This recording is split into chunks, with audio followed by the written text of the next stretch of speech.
Okay. Cool. Okay, we are recording. I always sing at the beginning like that. I don't know why. I know.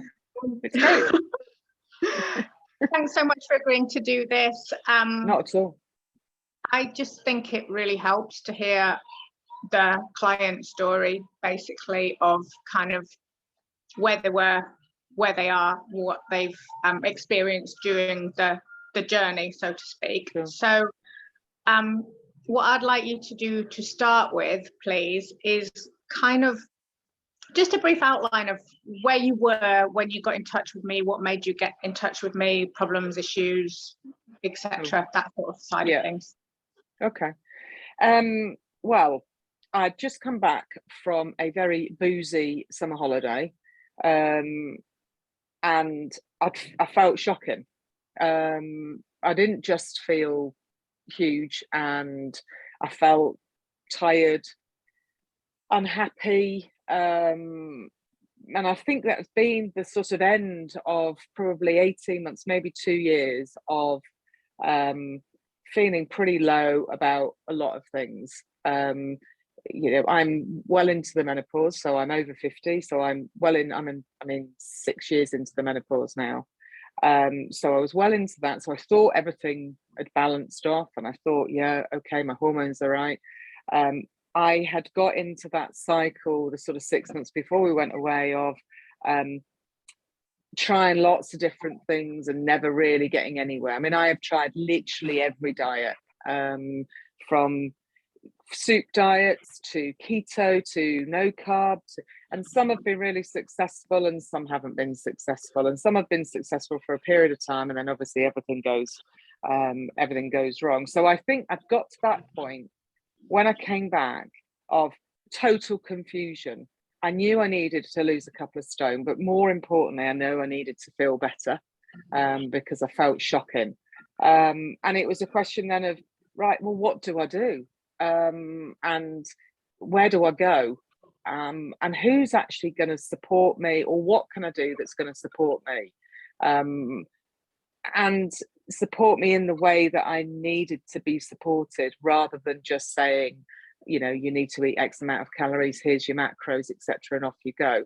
I knew that wasn't going to work for me, because I know it. You know, I'm an intelligent woman. I've been on a million diets. I've read a million things.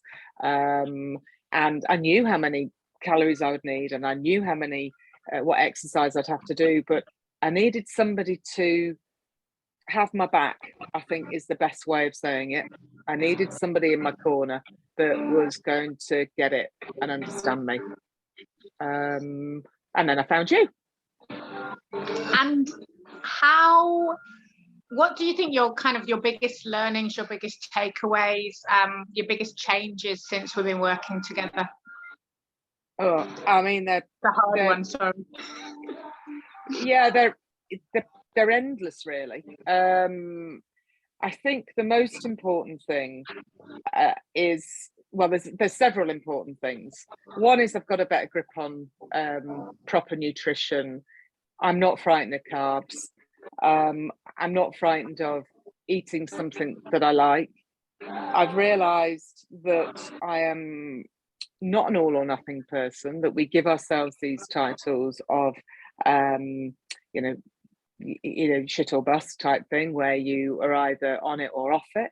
And actually that you can trade. So that's the sort of food part of it. And, and a lot of knowledge about, some revolutionary things, which are just not revolutionary, I know, but, the ham portions, for me have been absolutely amazing. And the fact that I can actually sit there and go, right, okay, I don't have to weigh, I can actually sit there and say, right, okay, well, that's how much cheese I'm having, that's how much, and that's been really, really good. But beyond absolutely everything is the learning, the psychological learning about why I make decisions and why I do things, and the fact that I'm not a freak for wanting to eat a Mars bar in the middle of the night, and that there's reasons behind that. And actually the reasons behind that are sometimes hunger, but 90% of the time are something else. And that's been amazing for me.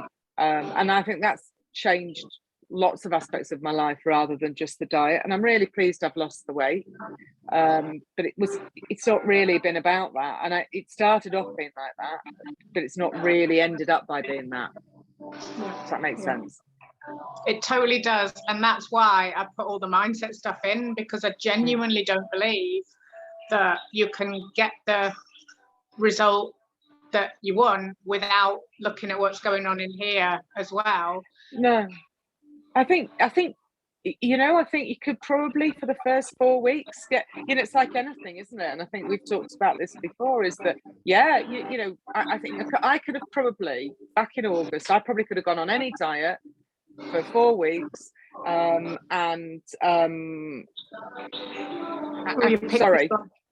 Sorry. I could have probably gone on any diet, Weight Watchers, Slimming World, ketones, no carb, this carb, whatever, and lost some weight, because I had that whole motivation. I looked dreadful, I binged on holiday, and I think the majority of us can find the energy and the motivation for a short period of time to shift, you know, 10 pounds, whatever it is. For willpower. Yeah, that's sort of like, I'm just going to do it. I'm going to have just a protein shake. I'm only going to eat veg. I'm going to go to the gym 5 times a week, la, la, la. And I think, to be fair, I think I could have picked any diet at that particular point, and I think everything would have worked to make me lose that 10 pounds. But by now, by March, I would have put all that back on and more, because I would have starved myself.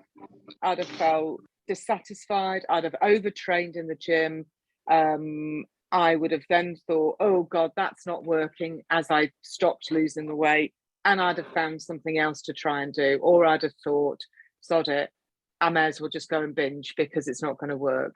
And I think that's the thing. So without that mindset stuff, I don't think I would, I definitely wouldn't be in the position that I am now 6 months later. Yeah. And that's the thing, it's all that long-term stuff is the stuff that actually gives you the keeping what you've gained, but it's the really hard stuff as well. It's been a really, as you know, it's been a really emotional journey for me. It has not been, it's not been a diet. It's been an emotional journey of me reconnecting with my body, reconnecting with myself, understanding myself better, feeling that I wasn't alone, feeling that, you know, I'm not some sort of freak that, like I say, wants to eat a Mars bar at 3 o'clock in the morning or whatever, and just that full understanding. And God, I haven't finished. And I think that's the thing to really get over, is there's no end. I don't see that this is an end. I just see that this is my life. And the fact that I can have a 2-finger Kit Kat without it being a sin, it being, you know, me having to constantly mark things down on some sort of written piece of paper or an app or whatever it is, you know, that's freedom. So as much as it's a diet and it might feel restrictive to people, actually it's given me freedom. Yeah, well, I don't wake up and think about food in the morning, and that must be the first time in my life, because that's huge. Yeah, it's huge, because every single time before I'd wake up thinking, what am I going to eat today? And it's just horrid. So yeah, so that's the main thing for me, the freedom, and the non-obsession with food. And that's why I have my little saying about not needing a diet, you need a nutrition plan for life, and why it's so within the structure, why it's so individual. By the time that you have done 12, 16, 20 weeks and you've learned about yourself, why it's so individual to each person, understanding your own motivators, understanding what works in your body, etc. And that's why it's it is lifelong learning, but you're right, it's taking away that dysfunction into a functional kind of structure. I hope that's the aim anyway. Yeah, So, and I think that's it, is that you are no longer obsessing, because the only reason we obsess is because, obsess about when I can have a pizza or when I can have something else, is because you've restricted it so much. And that balance, and that's the another big learn, isn't it, is that it's about the balance. And I think none of us have really got very good balance. So yeah, I think that's the thing, that with the structure comes the freedom, yeah, but it does require some work at the beginning to have the learning that isn't just what you were talking about a diet and the willpower, because willpower yeah. doesn't last, but No. also it doesn't give learning. So Well, my thoughts on the whole motivation, all of us can motivate ourselves. There's the whole push and pull, isn't there? What's pushing you out of a situation and what's pulling you towards something. And all of us can muster up motivation for certain things, certainly things you absolutely love. There's always a motivation for that, or a motive, or a push when you need to get yourself out of a really, really difficult situation. But what happens to your motivation when life is just life? It's neither good nor bad, it's just life. And having to sort of dig deep on that motivation and think, actually, you know what, I just got to do the day, just got to do the day. Yeah, That's it. habits, mindset, behaviors. Chunk it down, work out my habits, work out why I do things, and just do the day, and get it done. Rather than this whole thing. I mean, it was an early learn for me, is you don't, very, very few people, if you look for motivation, you're never going to do it. And I think also one of the things I learned, I think it was my in-laws 60th wedding anniversary, very soon after I started the program. I think I was only on week 3, maybe even week 2. And I remember thinking, and it was something you'd said about, there's no right time. There's always going to be an event. There's always going to be a birthday. There's always going to be something where you're going to be put in a situation where maybe you're going to eat a meal that you can't control, or you're going to have some drinks, or you're going to want to go and do something. And getting through that in the very early days, and enjoying myself, was a huge bonus for me, and thinking, yeah, God, I can do this. This is just like normal life. And it's okay to leave food on your plate. And I remember us having a conversation about that party, because I can even remember where I was walking on the phone when we had a phone call about it, and making the plan of how you could enjoy it and have pleasure, but still also not be sabotaging yourself. And that's important. So important.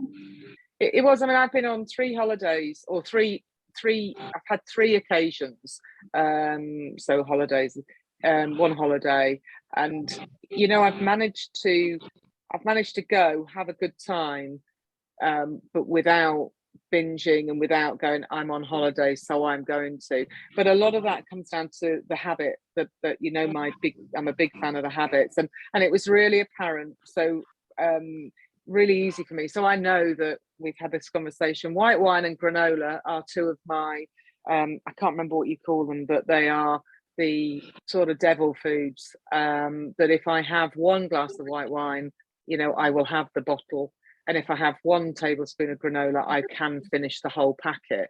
And it's interesting to think that I went on holiday and actually thought, I'm not going to drink white wine this holiday. I'm just going to have everything else. It wasn't about volume. I didn't say to myself, I'm not going to have a bottle of wine, but I didn't want it in the same way, because the habit is, I'm going to go on holiday and I'm going to drink a bucket full of white wine.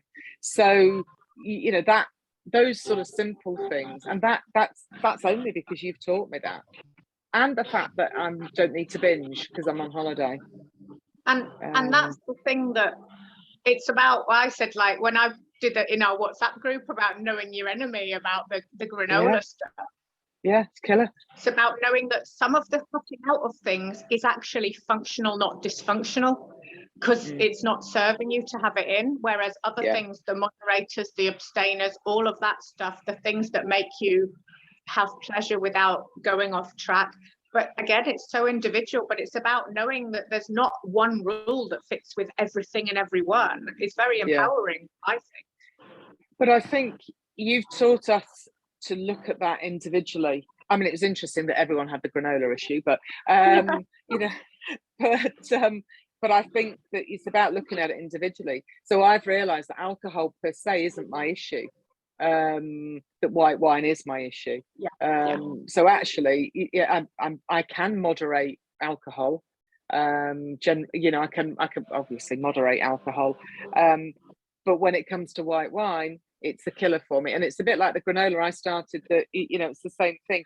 Oh, I'll have a tablespoon on my yogurt, and then before you know it, you're having granola with a tablespoon of yogurt, and the whole thing, because you can't stop. So and it will be different for different people, I'm sure, but you allow us to understand that there are foods like that, and that you know, you do need to avoid them, and I need to avoid them, or realize what the consequences are of me having them. And also understanding that it doesn't make you a bad person, because there's been billions of pounds, billions of dollars of food science spent to put you in those situations. And that's the thing, that you're in exactly the same way as we have to know our enemy with phone overuse and things, of why the technology does certain things to our brains and our bodies that make it very difficult, and we have to put in arrangements to manage it. It's exactly the same with highly processed foods. And so that, I think that's really empowering to know that it's not that you're a weak, bad person. It's that it's designed to be that way. No one should feel like they're a bad person if they recognize there's certain things that they do need to abstain from because they can't moderate. Or understand what the consequences are. And I think that's the important thing, is all the learn that I've done with you over the last 6 months is learning about the fact that actually it's all right. You know what, if I want to go and drink a vat of white wine, but what you've encouraged us to do is think about how we feel afterwards. Think about how you feel before, think about why you're doing it, and then think about how you feel afterwards. And actually, if you still want to do that, then that, you know, that's your call. But you know, it's about that whole thinking about why I'm going to do it, right? And so the toast and marmalade was one incident that I had with you, and I felt dreadful afterwards. It was a certain type of bread, it was a certain type of marmalade, and I felt dreadful afterwards. It hasn't stopped me having toast and marmalade. What it has stopped is when I do it, how I do it, and the feelings attached to it. So it's that whole learn. So I think once you establish the reasons why you're doing things, and the reasons why you're eating a certain way at a certain time, and the feelings attached to those things, then it's not failure at that time. And that's what a normal diet would have felt like. If I'd have had 2 slices of white bread, butter and marmalade, and I was on Weight Watchers, I would have then gone, oh, sod it, I've ruined it for today, so I'm going to carry on. But actually, I learned about why I did that, why I wanted it, how I felt, and what I would do different next time. And they're just that's in every single meal that I've had almost over a period of time. I don't say I think that like now, but certainly in the early days, I was conscious about what I was doing and why I was doing it. And actually, I didn't beat myself up after I had it. I did that time, but you told me not to. But I didn't beat myself. I don't beat myself up now. I just go, right, that's why I did that. Because I went to bed at 2 o'clock in the morning and I was tired. And that's why all of yesterday I had X and Y. But it doesn't mean to say that today's going to be the same. Correct. So anyway, I've witted up with but you know, I'm so grateful and so happy that I've found someone and a process that has gone deeper than macros, MyFitnessPal, calories, and not having any carbs. That you know, that I could wax lyrical for hours. Well, so, you bored the dog. The dog's leaving. She's not. She's sitting up, going, "Oh yes, I'm interested in that as well." Because I've got an obsession with chicken. I've got an obsession with chicken and squirrels. I'm sure squirrels taste great. I bet they do. If you could ever catch one. Well, I think you've kind of covered everything that I wanted to cover about, like, in our discussion about where you'd kind of your experience, where you'd come from, where you've got to. I don't know if there's anything else that you'd wanted to kind of cover, or you thought I was going to ask you. No, I just think that it's the lifelong learn, and I think something we've talked about before is that it's the learn, and that's really, really important. But I think one of the other major things that I've not talked about is the reflection. And just touched on it then briefly, but it's the reflection of what's worked, what hasn't worked. It's the time out to give yourself an opportunity to digest and understand why things happen. Thank you. You can sit down now. The why things happen, and I think that in the early days I didn't give myself enough time to reflect, and I think I've learned over the months that actually sometimes the reflection on everything in life is the learn. The learn is the reflection. And the self-compassion. Yeah. I still got to work on that. But everything, it's a lifelong project. Yeah, and I think so I think that for me it's the whole learn, but if I'm not careful then I can overlearn, and I'd be then looking for the next learn and the next learn and the next learn, and sometimes I just have to sit back, you're right, give myself some time and actually think, right, okay, what can I learn from this particular situation, good and bad. Am I boring you? Oh, sorry. And I feel like, you've come so far and you've achieved so much, and that there is never a finish line, because it is all the cliches about it being a journey, about constant improvement, about self-compassion, they all apply, because there is no finish line. And that's really, really important. And I don't think we ever, as much as we talk about all of it, I don't think it really gets into your psyche, but this time it has. And I think the other thing is, it's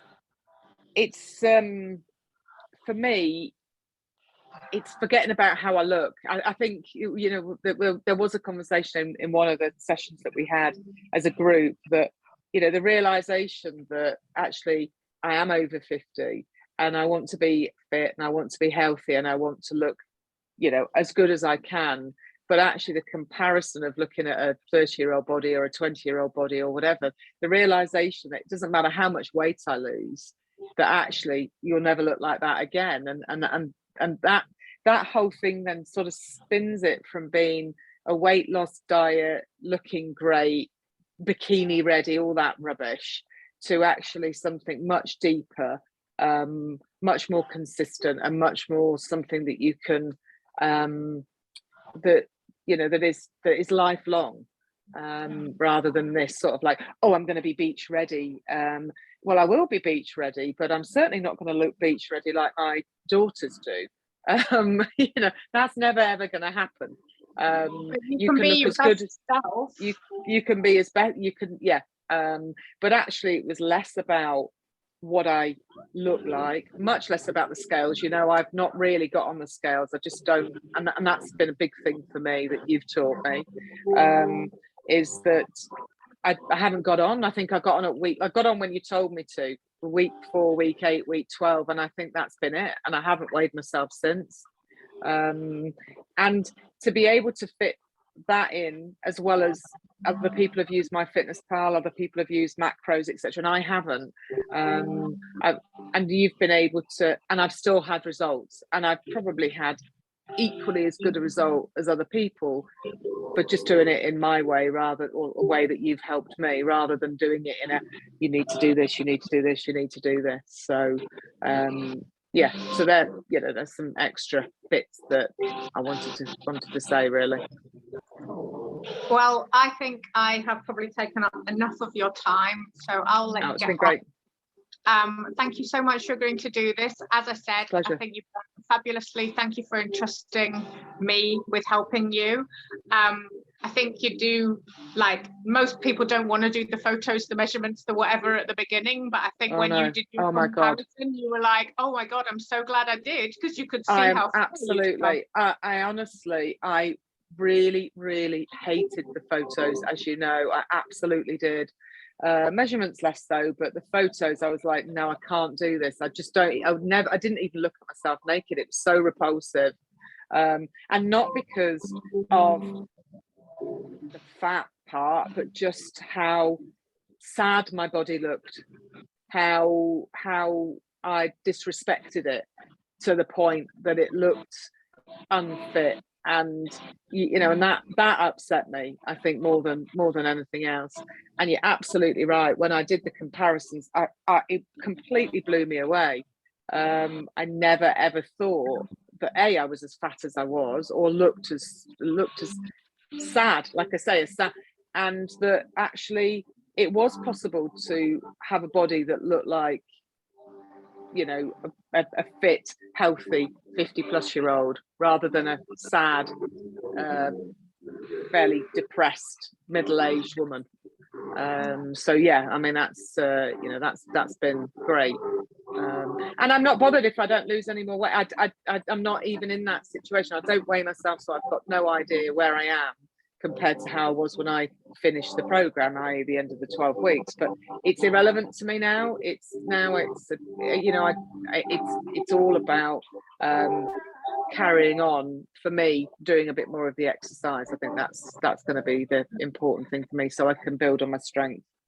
So yeah, different wins, not just scale wins. I think that's a very important thing, and I think we can all talk about that. But actually, if you haven't, you need to see the evidence. I need to see the evidence that when I first started, I was lifting 1 kilogram bicep curls, and now I can do 10 kilos. And I need to see that. I need to see that written down. I don't do as many, mind, but. But that's why I get people to track things, because you see that visual proof of how far you've come, and it just lifts you up in a way that you need to see that to build that self-confidence, that pride, I think. And it also, I've said this to you before, I've probably had 3 people that have said to me that I've lost weight. That's it, no one else, because I've been wearing the same clothes. It's just that now I'm not seeping out of them.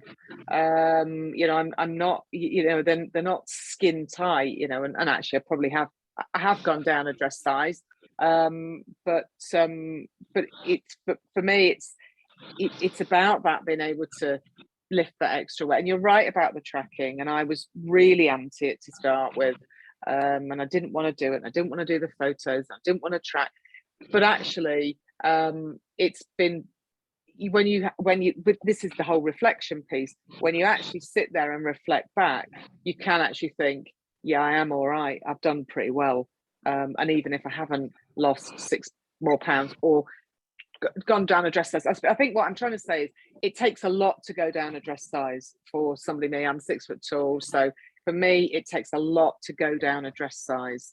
And the chances are I won't go down another dress size, even if I lost another stone. The idea for me is the wins have to be something other than going down a dress size or losing another 3 pounds, 10 pounds, whatever it is. So being able to lift more weight, being able to walk further. I've just been skiing, and the fact that I kept up with the kids, I didn't have problems with my knees, I didn't feel knackered, I wasn't fat mum at the back, wheezing at the when they got to the bottom of the mountain, not going, oh, hang on a minute, I need to just wait a minute. I could actually keep up, and that's important. That was important. That's huge. And that's huge for long-term health.